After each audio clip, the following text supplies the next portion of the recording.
কে সেই ওমর? আজকে যেই ওমরের শাসন আমল যদি গোটা পৃথিবীতে চলতো, তাহলে জিনা ব্যভিচার হারাম কিছু চলতো না। আজকে রাস্তায় রাস্তায় মা বোন ধর্ষিত হচ্ছে, আজকে লুটপাট হচ্ছে, আজকে মানুষ অশান্তিতে বসবাস করতেছে। আর ওমরের শাসন আমলে কেমন ঘটনা ঘটছে ওমরের ইতিহাস খুলে দেখো নাই? হযরত ওমর রাদিয়াল্লাহু তাআলা আনহু তিনি কেমনে দেশ শাসন করছেন আমরা সকলেই মোটামুটি জানি। মায়ার নবী বলেন, লাউ কানা বা'দি আন্নাকানা ওমর, আমার পরে যদি কেউ নবী হতো ঠিক সেই ওমরই হতো। ঠিক আছে, সো মায়ার নবীর একজন সাহাবী ছিল না হযরতে ওমর রাদিয়াল্লাহু তাআলা আনহু? তিনি নবীজির একজন ভালো বন্ধু ছিল, সফর সঙ্গী ছিল, সাথী ছিল। ঠিক আছে, আমরা যেমন আমাদের সাধারণত বাচ্চা যদি কান্না করে আমরা ভয় দেখাই যে ওই যে শিয়াল আসতেছে, খানা খেয়ে নে বাবা, ঘুমিয়ে যা বাবা, ওই যে অমুক আসতেছে, ওই যে অমুক আসতেছে বলে বাচ্চাকে ঘুমানোর ভয় দেখায়, খানা খাওয়ার ভয় দেখায়। আর যখন হযরত ওমর রাদিয়াল্লাহু তাআলা আনহুর শাসন আমলের সময় কোনো বাচ্চা কান্না করত, জিজ করত, মায়ের কথা শুনতো না, অবাধ্য ছিল, যদি সন্তানকে আম্মা বলতো বাবা খানা খাও, যদি বাচ্চা না খাইতো তাহলে বলতো বাবা খানা খেয়ে নাও, ওমর আসতেছে, ওমরকে ডাক দিব। সন্তান কি করত? সাথে সাথে খানা খেয়ে নিত ওমরের নাম শোনা মাত্রই। যদি কোনো সন্তান বলতো আমি এখন ঘুমাবো না, তো মা বলতো বাবা ওমর আসতেছে, ওমরকে ডাকবো কিন্তু ঘুমায় যাও, সাথে সাথে বাচ্চা ঘুমায় যাইত। এত পরিমাণ পর্যন্ত ওমরকে মানতো আর ওমরকে দেখে ভয় করত। হযরত ওমর রাদিয়াল্লাহু তাআলা আনহু তিনি কেমন শাসন আমল করেছে?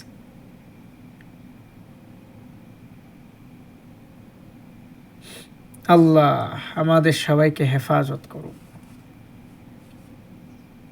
মায়ার নবী রাহমাতাল লিল আলামিন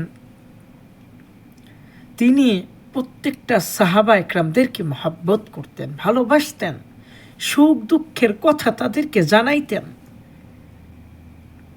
ঠিক আছে, যখন জিবরিল আমিন নবীজির কাছে কোনো বার্তা নিয়ে আসতেন, সর্বপ্রথম তাদের সাহাবা একরামদেরকে তিনি শোনাইতেন, পরামর্শ করতেন। ঠিক আছে না? মায়ার নবী এমন নবী যেই নবীকে দেখা মাত্রই ক্ষুধা নিবারণ হয়ে যাইত। মায়ার নবী এমন নবী যেই নবীকে মেঘের টুকরা ছায়া দেয়। মায়ার নবী এমন নবী যেই নবী যদি কোনো গাছতলায় বসতো, ওই গাছ ছায়া দিত, আরামদায়ক হয়ে যাইত।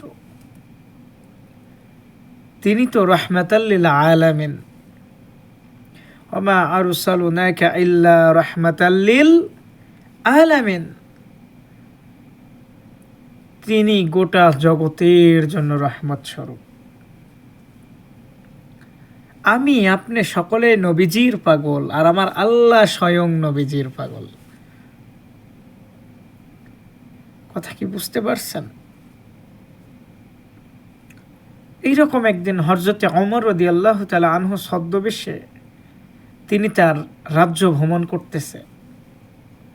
কি করতেছে? তিনি তার রাজ্য ভ্রমণ করতেছে। তো হঠাৎ দেখে এক মরুভূমির ভিতরে একজন বালক বকরি চড়াইতেছে। ঠিক আছে, বকরি চড়াইতেছে। সো হযরতে ওমর রাদিয়াল্লাহু তাআলা আনহু ছদ্মবেশে সেই বালকের কাছে গিয়ে সালাম দিলেন, বললেন হে বালক, বকরি কার? বলে আমার মনিবের। সো হযরত ওমর রাদিয়াল্লাহু তাআলা আনহু তাকে পরীক্ষা করার জন্য কি করলো, যে আমাকে এক পাত্রে একটু দুধ দাও, আমি খাই। বলে না, আমার মনিব দেখলে আমার চাকরি চলে যাবে, এমনকি আমাকে মারবে। বলে তোমার মনিব তো এখানে নেই, শুধু তুমি আর আমি। তখন হযরত ওমর রাদিয়াল্লাহু তাআলা আনহুকে বলল, সংক্ষিপ্ত বলতেছি, অনেক লম্বা ইতিহাস, যে হে ভিনদেশী, হয়তো আমার মনিব দেখতেছে না, আমি আর আপনি রাতের অন্ধকার, কেউ দেখছে না, কিন্তু আমার মনিবেরও উপরে আর একজন মনিব আছে, তিনি দেখতেছে। তাদের ঈমান আর তাদের তাকওয়া কতটা পরিমাণ মজবুত ছিল। আজকে আমার আপনার তাকওয়ার দিকে তাকায় দেখেন কি হালত। আজকে আমি আপনার চায়ের দোকানে বসে থাকি, নামাজের দিকে কোনো খেয়াল নেই, খবর নেই। ইমাম সাহেব যদি আসে মসজিদের থেকে দিনের দাওয়াত নিয়ে, যদি কোনো দোকানে খাড়া হয়ে যায় দিনের দাওয়াত দেওয়ার জন্য, টেলিভিশনও বন্ধ করে না, ঠিক আছে না, চায়ের আড্ডায় বসে। অনেক মানুষ এমন আছে, ভাই আপনি মুসলমান, আপনি মনে করেন একজন শ্রীকৃষ্ণ বাবার সাথে বসে আছেন, শ্রীপাল যাই হোক, একজন হিন্দুর নাম, বসে আছেন তার সাথে দোকানে, সেও টাস খেলতেছে, আপনিও টাস খেলতেছেন। সো আপনি মুসলমান, সে হিন্দু। মসজিদে যখন মুয়াজ্জিন আজান দেয়, সো আপনি নামাজ পড়তে আসলেন না, আপনি কি করলেন, ক্ষতিগ্রস্তর ভিতরে হয়ে গেলেন, আযাবের ভিতরে গ্রেফতার হয়ে গেলেন। সো ওই যে শ্রীপাল দাসেরও যেই অবস্থা হলো, আপনারও তো সেই অবস্থা। তাহলে তার সাথে আপনার পার্থক্য কি হলো?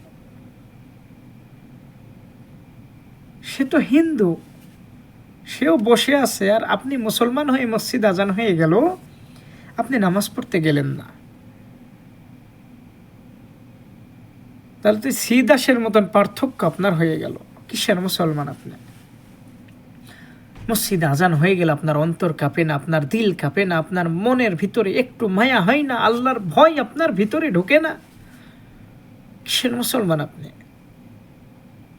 এই জন্য বাবারা, যুবক ভাইয়েরা, নামাজওয়ালা হয়ে যাও, সময় থাকতে কোরআনওয়ালা হয়ে যাও, নবীজির প্রেমিক হয়ে যাও, নবীজিকে মহাব্বত করো। নবীজিকে আমরা দেখি নাই, তার সুন্নতকে মহাব্বত করো, আল্লাহকে বন্ধু বানায় নাও। ওই অন্ধকার কবর বড় ভয়ঙ্কর জায়গা, যেখানে কেউ থাকার নেই, মা বাবা আত্মীয় স্বজন কেউ থাকবে না, অনন্তকাল তোমাকে আমাকে একা থাকতে হবে। আরে নরম বিছানা ছাড়া তো রাত্রে ঘুমাইতে পারি না, অন্ধকার কবরে কেমনে ঘুমাবি? রাত্রে লাইট না হলে ঘুমাইতে পারো না, অন্ধকার কবর, চারিপাশে কিচ্ছু নেই। রাতের বেলায় অনেক রাত্রে প্রসাব করতে যদি বাহিরে বের হওয়া ভয় ভয় লাগে, ওই অন্ধকার কবরে কেমনে থাকবি? একটু চিন্তা কর বাবা।